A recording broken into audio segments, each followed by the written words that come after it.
Ci troviamo a Porto Empedocle con Paolo Savatteri, presidente del Umbli Agrigento, che raccoglie appunto tante proloco della provincia, tra cui quella di Porto Empedocle. Ecco, presidente, ci siamo trovati qui l'anno scorso in una sala completamente abbandonata a se stesso, un vecchio garage, un finanziamento che è arrivato grazie a una misura della Regione Siciliana del PSR e che ha trasformato questo vecchio magazzino in un centro multimediale che sarà dedicato a Camilleri, quindi una sala che ora in anteprima vi mostriamo. Ecco, se ci può anticipare il programma e ciò che è stato fatto fattivamente. Sì, dopo un anno di lavoro abbiamo il piacere, giorno 6 di settembre, di inaugurare questo centro culturale di promozione turistica e dei prodotti locali, oltre che di accoglienza, che intitoleremo ad Andrea Camilleri, in occasione proprio dell'anniversario della sua nascita. Siamo molto soddisfatti del lavoro che abbiamo fatto. Poi avrete modo di vedere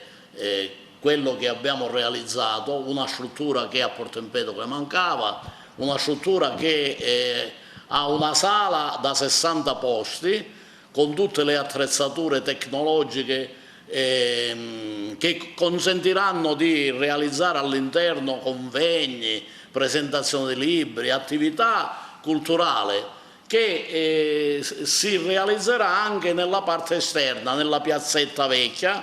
che è adiacente alla casa natale di Andrea Camilleri, a tutte le strutture di informazione, alla sede di informazione della Proloco, e proprio dietro il Palazzo Comunale,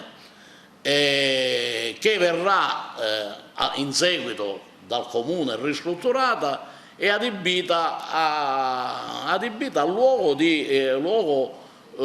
di accoglienza dei turisti, dei visitatori. Tra l'altro c'è anche l'idea di utilizzare alcuni locali comunali adiacenti a questa piazzetta per strutture di supporto per la vendita di libri, di souvenir, e cercheremo di dare a Porto Empedocle un centro culturale attorno al Palazzo Comunale degno di una città che vuole fare cultura. Ecco, ricordiamo chi è stato l'autore del finanziamento e chi si è occupato fattivamente del progetto. Allora, noi abbiamo avuto un finanziamento da parte dell'assessorato agricoltura attraverso il PSR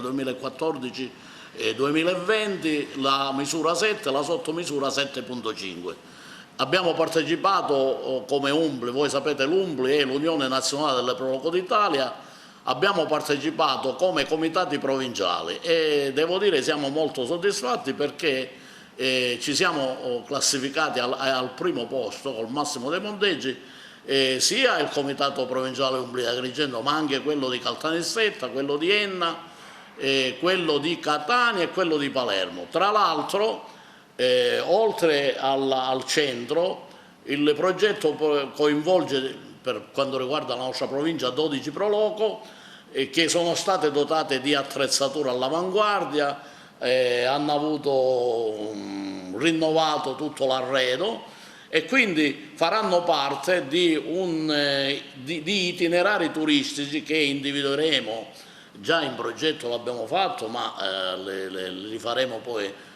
a completamento di questo progetto, degli itinerari turistici naturalistici all'interno della nostra provincia, e le sedi della Proloco rappresenteranno delle reti di interconnessione con i vari percorsi turistici che sono stati realizzati dalla Regione.